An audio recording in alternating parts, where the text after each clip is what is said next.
وأضاء للدنيا طريقا مشرقا وهدى من الرحمن يهدينا به للصالحات وللمكارم والتقى.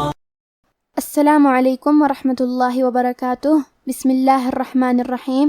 الحمد للہ الذی جعل الظلمات والنور ثم الذین کفروا بربهم يعدلون والصلاة والسلام علی نبینا محمد وعلى آلہ وصحبہ اجمعین. اما بعد، رب اشرح لی صدری ویسر لی امری واحلل عقدۃ من لسانی یفقہوا قولی. شروع کرتی ہوں اللہ کے نام سے جو بڑا مہربان نہایت رحم کرنے والا ہے. بإذن اللہ آج کے درس نمبر 233 میں سورۃ الرحمن آیت نمبر 33 سے آیت نمبر 38 تک کی شرح اور ترجمہ سماعت فرمائیں گے. تو شروع کرتے ہیں. اعوذ باللہ من الشیطان الرجیم. یا معشر الجن والانس ان استطعتم ان تنفذوا من اقطار السماوات والارض فانفذوا لا تنفذون الا بسلطان. کلمت یا معشرہ میں حرف العین ہے اور عین کی ادائیگی حلق کے درمیان والے حصے سے ہے. کیونکہ را پہ زبر ہے تو یہاں را کا حکم ہے تفخیم. ہمیں حرف الرا کو موٹی آواز میں پڑھنا ہے. کلمت الجن میں نون پہ تشدید ہے تو ہم 2 حرف کے برابر نون کو پڑھیں گے کیونکہ تشدید کی اصلیت 2 حرف ہے.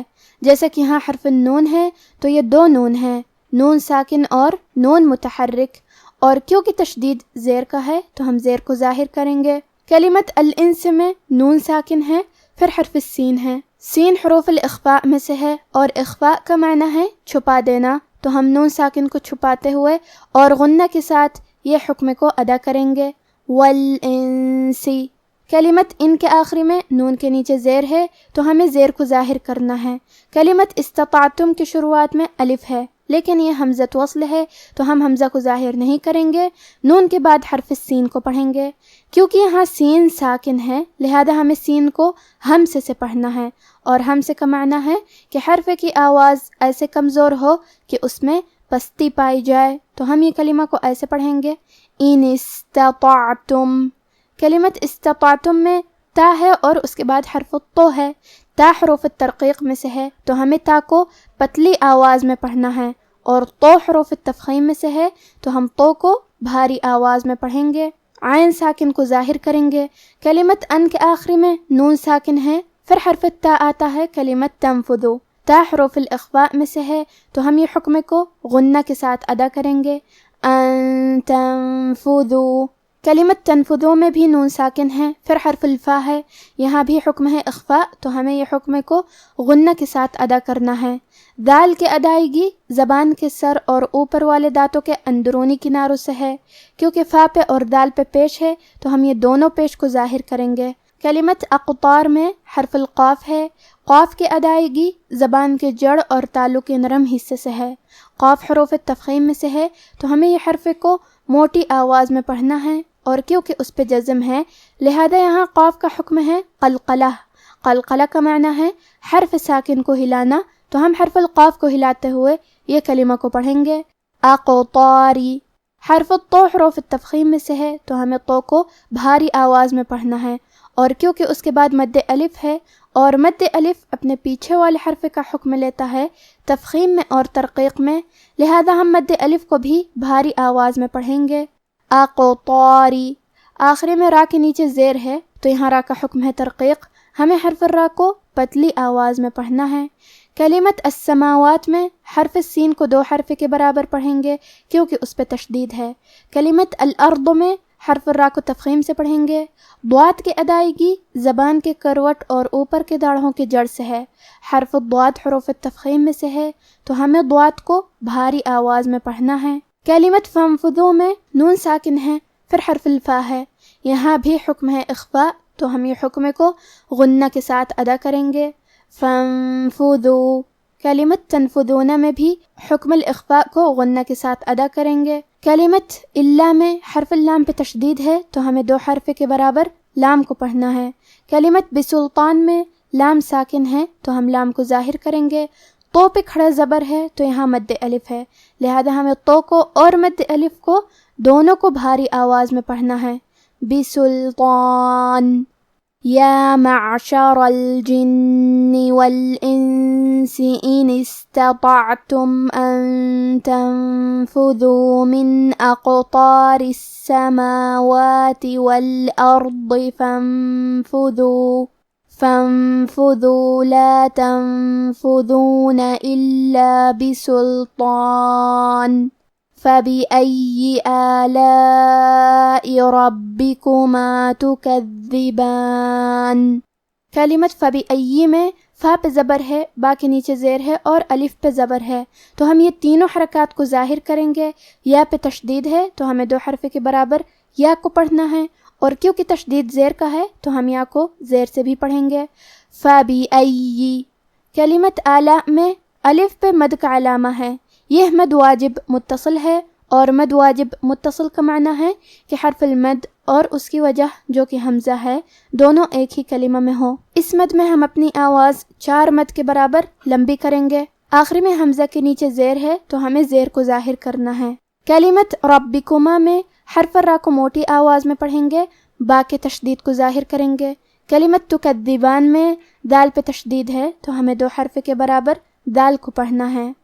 فَبِأَيِّ آلَاءِ رَبِّكُمَا تُكَذِّبَانِ يُرْسَلُ عَلَيْكُمَا شُوَاظٌ مِّن نَّارٍ وَنُحَاسٌ فَلَا تَنتَصِرَانِ۔ کلمت یرسلو میں حرف را کو موٹی آواز میں پڑھیں گے، یہاں را کا حکم ہے تفخیم۔ کلمت شواظ میں شین پہ پیش ہے اور واو پہ زبر ہے تو ہم یہ دونوں حرکات کو ظاہر کریں گے۔ آخری میں حرف ضو کی ادائیگی زبان کے سر اور اوپر والے دانتوں کے اندرونی کناروں سے ہے۔ وہ حروف تفخیم میں سے ہے تو ہم یہ حرف کو بھاری آواز میں پڑھیں گے۔ شواظن، اور کیونکہ اس پہ تنوین پیش ہے پھر حرف المیم آتا ہے کلمت من، اور میم حروف الادغام بغنہ میں سے ہے، اور ادغام کا معنی ہے حرف کو حرف میں داخل کرنا، تو ہم یہ تنوین کو میم میں ملا کے غنہ اور تشدید کے ساتھ یہ حکم کو ادا کریں گے۔ شواظ من۔ کلمت من کے آخری میں نون ساکن ہے، پھر حرف نون آتا ہے کلمت نار، نون حروف الادغام بغنہ میں سے ہے تو ہم یہ حکم کو غنہ اور تشدید کے ساتھ ادا کریں گے۔ من نارن۔ کلمت نارن کے آخری میں را کے نیچے تنوین زیر ہے، پھر حرف الواو آتا ہے کلمت ونحاس، واو حروف الادغام بغنہ میں سے ہے تو ہم یہ حکم کو غنہ اور تشدید کے ساتھ ادا کریں گے۔ نار ونحاس۔ کلمت نحاس میں حرف الحا ہے اور حا کی ادائیگی حلق کے درمیان والے حصے سے ہے۔ آخری میں سین پہ تنوین پیش ہے، پھر حرف الفا آتا ہے کلمت فلا، فا حروف الاخفاء میں سے ہے تو ہمیں یہ حکم کو غنہ کے ساتھ ادا کرنا ہے۔ نحاس فلا۔ کلمت تنتصران میں نون ساکن ہے، پھر حرف التا ہے، تا حروف الاخفاء میں سے ہے تو ہم یہ حکم کو غنہ کے ساتھ ادا کریں گے۔ حرف الصاد حروف التفخیم میں سے ہے تو ہمیں یہ حرف کو بھاری آواز میں پڑھنا ہے۔ را کی حرکت زبر اور اس پہ کھڑا زبر بھی ہے تو یہاں را کا حکم ہے تفخیم، تو ہم را کو اور مد الف کو دونوں کو تفخیم سے پڑھیں گے۔ تنتصران۔ يرسل عليكما شواظ من نار ونحاس فلا تنتصران فبأي آلاء ربكما تكذبان فإذا انشقت السماء فكانت وردة كالدهان۔ کلمت انشقت میں نون ساکن ہے، پھر حرف الشین ہے، یہاں حکم ہے اخفاء تو ہم یہ حکم کو غنہ کے ساتھ ادا کریں گے۔ قاف پہ تشدید ہے تو ہمیں قاف کو 2 حرف کے برابر پڑھنا ہے اور حرف القاف کو موٹی آواز میں بھی پڑھیں گے۔ فَإِذَا انشقت۔ کلمت السماء میں الف پہ مد کا علامہ ہے، یہ مد واجب متصل ہے تو ہم اپنی آواز 4 مد کے برابر لمبی کریں گے۔ کلمت فکانت کے آخری میں تا ساکن ہے، لہذا ہمیں تا کو ہمزے سے پڑھنا ہے، مطلب ہم یہ کلمہ کو ایسے پڑھیں گے۔ فکانت. کلمت وردہ میں حرف الراء کا حکم ہے تفخیم، تو ہمیں راء کو موٹی آواز میں پڑھنا ہے۔ آخری میں تائے مدورہ پہ تنوین زبر ہے۔ پھر حرف الکاف آتا ہے کلمت کالدہان۔ کاف حروف الاخفاء میں سے ہے، تو ہم یہ حکم کو غنہ کے ساتھ ادا کریں گے، وردتن کالدہان۔ کلمت کالدہان میں دال پہ تشدید ہے، تو ہمیں 2 حرف کے برابر دال کو پڑھنا ہے، اور تشدید زیر کا ہے تو ہمیں زیر کو بھی ظاہر کرنا ہے۔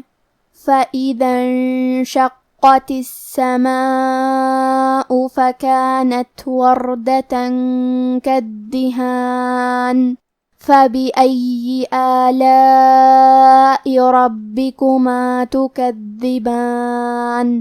اب آپ ان آیاتوں کی تلاوت تجوید کے ساتھ سماعت فرمائیں۔ اعوذ باللہ من الشیطان الرجیم۔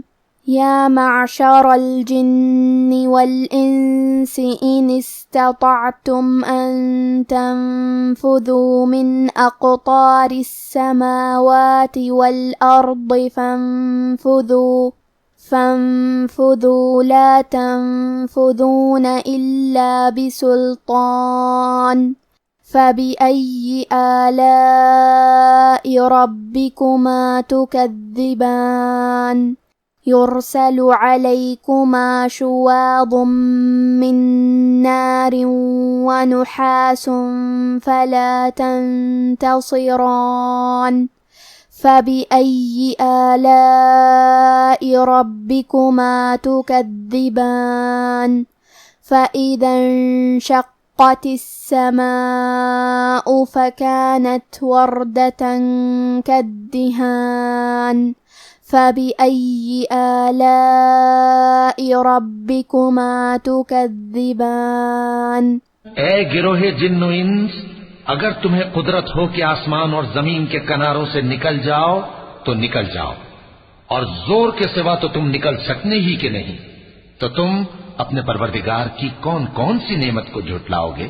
تم پر آگ کے شعلے صاف اور دھواں ملے چھوڑ دیے جائیں گے، تو پھر تم ان کا مقابلہ نہ کر سکو گے، تو تم اپنے پروردگار کی کون کون سی نعمت کو جھٹلاؤ گے؟ پھر جب آسمان پھٹ کر تیل کی تلچھٹ کی طرح گلابی ہو جائے گا تو وہ کیسا ہولناک دن ہوگا، تو تم اپنے پروردگار کی کون کون سی نعمت کو جھٹلاؤ گے؟ آج کا ہمارا درس یہیں ختم ہوتا ہے۔ سبحانک اللہم و بحمدک، اشہد ان لا الہ الا انت، استغفرک و اتوب الیک۔ والسلام علیکم ورحمۃ اللہ وبرکاتہ۔